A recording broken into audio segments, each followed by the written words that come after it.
Julien Bailly, 36 ans, est atteint de cécité depuis l'âge de 7 ans. Tous les matins, pour se rendre à son lieu de travail, nul besoin d'aide. Équipé de sa canne blanche, Julien n'a aucun mal à retrouver le chemin de son bureau qu'il connaît comme sa poche. Grâce à une formation reçue à l'Institut national ivoirien pour la promotion des aveugles, l'INIPA, Julien Bailly est aujourd'hui informaticien. Pour lui, son handicap n'est pas un frein à son épanouissement. Je me sens vraiment libre dans mon esprit et puis dans mes actes. Je peux tout faire, je me dis que je peux tout faire, je me dis que perdre la vue n'est pas perdre la vie. Donc tout est en moi et je peux tout produire selon mes capacités. Des capacités que le sixième sens aide sûrement à mettre en valeur.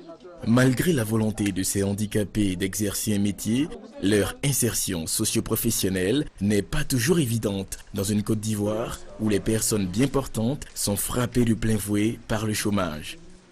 Pour mieux assurer l'encadrement et la promotion des personnes aveugles, l'État de Côte d'Ivoire et la Caritas suisse ont créé depuis 1974 l'INIPA. Cet institut œuvre pour la formation des non-voyants suivant des programmes articulés autour de 3 axes.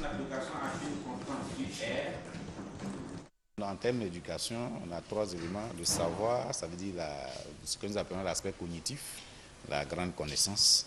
Et puis il y a le savoir-être, comment se comporter dans la vie pour se faire accepter par les autres.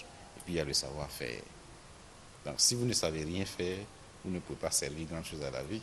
Durant plusieurs années, les pensionnaires de l'Institut des aveugles acquièrent un savoir-faire grâce à des formations théoriques, mais aussi pratiques. Pour offrir plus de débouchés et accroître les capacités d'insertion des personnes non-voyantes, la direction de l'INIPA souhaite que pour la formation professionnelle, nous ayons de multiples branches de formation, plusieurs ateliers. Ou tout simplement engager des partenariats gagnant-gagnant. Nous avons fait un projet qui a été financé par un partenaire extérieur. Le projet est là pour la ferme avicole. Nous avons un des non-voyants qui sait bien faire les lits picots. C'est-à-dire, comme il ne voit pas, il se fait faire le cadre par les ferronniers et puis lui, il tisse avec les cordes à linge là. Voilà, il tisse. Ce monsieur, nous allons l'installer ici. Il aura pour lui l'espace. Nous aurons pour nous la formation. Et nous cherchons également un tisserand baoulé là. Il y a un qui est venu me voir, il est prêt, il a même fait le bac et autres, il est prêt à venir, mais il dit qu'il n'a pas les moyens de payer une maison pour l'instant à Abidjan. Donc il est en train de vendre sa production. Quand il aura suffisamment de moyens, il va se prendre une maison et puis il s'installe ici. La production, il va la vendre devant l'Institut et puis nous, on aura pour nous la formation. On lui donne l'espace, mais on aura pour nous la formation. Perdre la vue n'est pas perdre la vie. Pour ces élèves et étudiants aveugles, une seule envie, être perçus comme des personnes ordinaires, des personnes qui peuvent légitimement parler de leur ambition.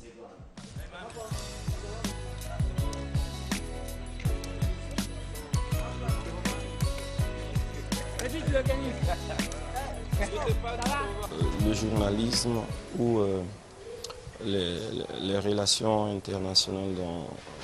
Secrétaire bilingue.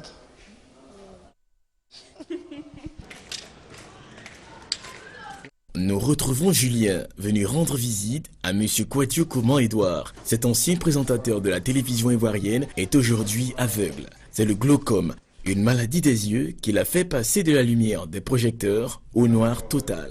Grâce à l'apprentissage du braille, il a réappris à vivre. Il milite aujourd'hui pour sa vulgarisation afin d'aider tous ceux qui, comme lui, ont perdu la vue dans le courant de leur vie. Nous avons pour cela d'ailleurs entrepris la vulgarisation du braille. Je vous ai dit que si vous avez ce système et que vous étiez un étudiant qui a arrêté ses études ou un professionnel qui a arrêté son travail ou qui a été renvoyé, vous pouvez reprendre les études partout. L'expérience que je vis actuellement me permet de dire à tous ceux qui ont le malheur d'avoir ce problème Dieu, de ne pas désespérer. Si vous ne voyez plus, cela ne peut pas vous empêcher d'avoir des activités intellectuelles, professionnelles et de vivre comme tout le monde, normalement.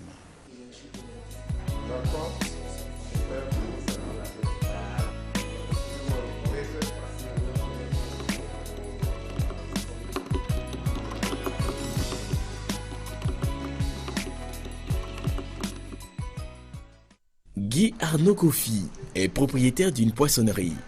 Il y a quelques années plus tôt, Arnaud travaillait pour un cabinet international d'audit. Suite à une hypertension oculaire, il est déclaré non-voyant. Face à une réinsertion socio-professionnelle difficile, il opte alors pour l'entrepreneuriat. J'ai choisi l'entrepreneuriat parce que je me suis dit que c'est pas parce que je suis non-voyant, c'est pas que je ne vois pas, mais j'ai encore d'autres capacités, d'autres atouts que je peux mettre en œuvre. Donc c'est ainsi que, avec l'aide d'un ami, on a monté cette poissonnerie. Depuis on y est. Voilà. Des métiers de l'artisanat à ceux de la fonction publique et du privé, les aveugles en Côte d'Ivoire évoluent dans tous les secteurs, sans aucun complexe pour certains.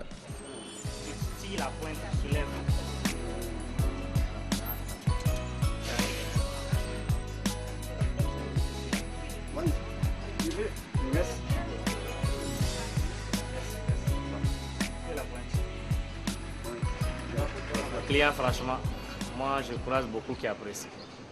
Quand ils viennent, il y en a même s'ils ont su que, il y en a quand ils demandent qui a fait, quand je me présente, il est étonné d'abord, il tourne, il y en a même qui vont prendre des renseignements. On dit non, c'est lui, il fait. Bon, ils sont contents, il y en a qui payent, il y en a même qui me donnent des cadeaux après. Je me suis très bien inséré parce que les voyants qu'on a commencé à côtoyer depuis la 6e jusqu'à la terminale, jusqu'à passer par l'université, tous nous ont très bien accueillis. Nous aussi, nous avons fait de notre mieux pour ne pas être complexés parmi eux. On a d'abord montré qu'on avait beaucoup dans la tête aussi, et puis on a montré aussi qu'on vivait la même chose qu'eux. Je veux dire qu'on pouvait avoir des émotions, on pouvait avoir des pulsions sexuelles comme eux, enfin toute la vie. Donc finalement, ça faisait qu'il n'y avait pas de complexe.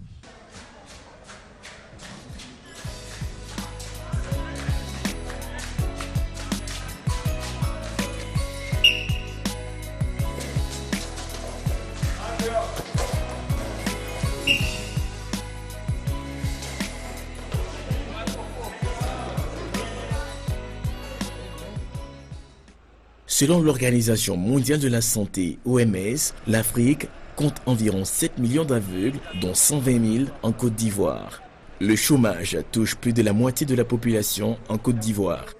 L'insertion socio-professionnelle des non-voyants est un véritable problème de société. Malgré les efforts consentis, les personnes non-voyantes font encore l'objet des stigmatisations en tout genre. Une situation qui rend difficile leur insertion socio-professionnelle, ce qui suscite des interpellations. Que la personne handicapée de la vue, tout comme les autres personnes handicapées, sont des hommes comme nous. C'est simplement une maladie. Chacun de nous peut demain être atteint de la cécité, peut demain être atteint de la surdité, ainsi de suite. Et donc, il y a une attitude positive qu'il faut avoir envers ces personnes-là. Parce que certains de nos enfants, même quand ils veulent traverser la grande voie, dès que vous dites, monsieur, s'il vous plaît, vous dites, non, je n'ai pas de monnaie sur moi, ainsi de suite. Non, mais c'est juste demander un service. Quand la personne dit, s'il vous plaît, derrière la disposition mentale nécessaire de dire, bon, je vais au moins l'écouter pour savoir ce qu'il va dire. Avant même de dire, non, je n'ai pas de monnaie sur moi. Je comprends que l'environnement qui m'entoure n'est pas forcément préparé à ma situation. Et je me dis que c'est à moi d'assumer la majeure partie de la responsabilité de mon adaptation. Je me dis que c'est à moi de m'arranger pour que justement l'entourage puisse m'accepter. Du coup, ça fait que je prends très positivement ce qui m'arrive. Les valides qu'ils sont, ils doivent considérer que nous n'avons pas choisi d'être handicapés visuels et aussi qu'ils sont quelque part, ils peuvent être aussi du jour au lendemain être handicapés visuels. Donc, qu'ils prennent le non-voyant en face comme s'il était leur frère, comme s'il était leur ami valide. Il apparaît que le problème de l'insertion socio-professionnelle des aveugles en Côte d'Ivoire est la perception que la société a de ces personnes presque ordinaires.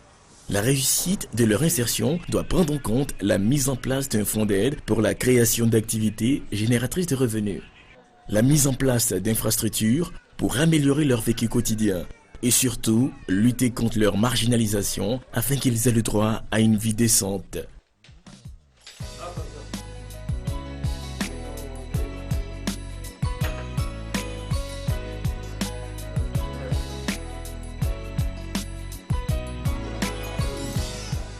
C'est sûrement l'objet de toutes leurs supplications. Perdre la vue n'est pas perdre la vie.